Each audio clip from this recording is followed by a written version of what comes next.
Health টিপসে আপনাকে স্বাগতম। আজকের বিষয় মেয়েদের বক্ষ এত আকর্ষণীয় হওয়ার কারণ কি, স্তন্য কি বলে মেয়েরা, চলুন জেনে নিই।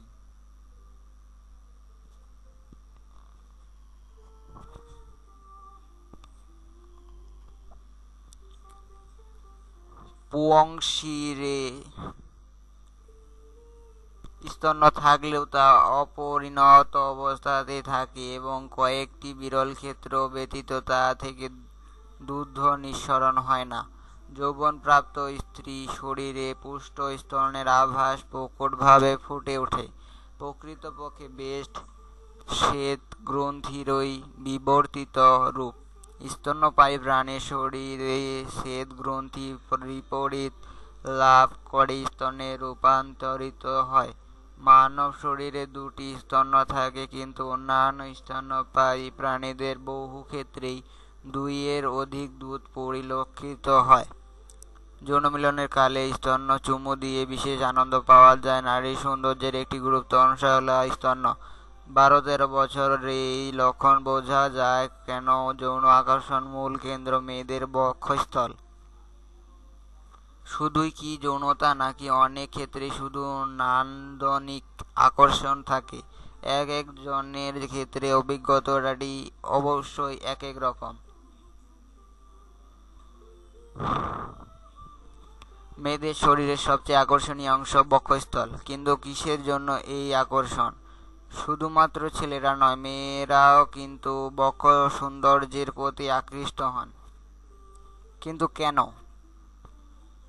এই বিষয়ে প্রথম তত্ত্বটি অবশ্যই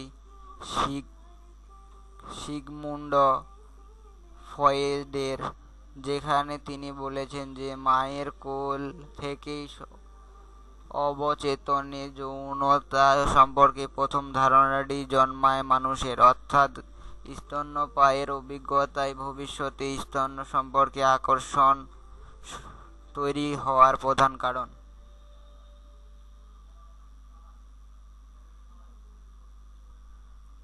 সম্পূর্ণ উন্মোচিত স্তনের চেয়েও তার আভাস অনেক বেশি আকর্ষণীয়। মনস্তত্ত্ববিদদের বলেন, এই পুরোটা না দেখতে পারাই তীব্র আকাঙ্ক্ষা তৈরি করে মানুষের মধ্যে, ছেলে মেয়ে নির্বিশেষে। গঠনগত দিক থেকে মেয়েদের স্তন্য প্রকৃতপক্ষেই সুন্দর। পুরুষ ও নারী দুজনের শারীরিক গড়ন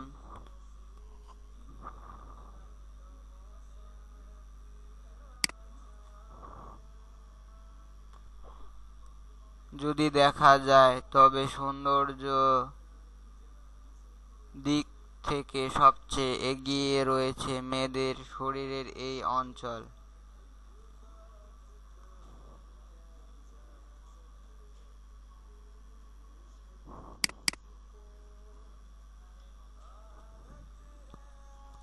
আমাদের ভিডিওগুলি থেকে যদি আপনার কিছু অজানা বিষয় জানা হয় বা সামান্যতম উপকার সাধিত হয়, তাহলে চ্যানেলে সাবস্ক্রাইব, লাইক, শেয়ার করুন। ধন্যবাদ ভিডিওটি দেখার জন্য।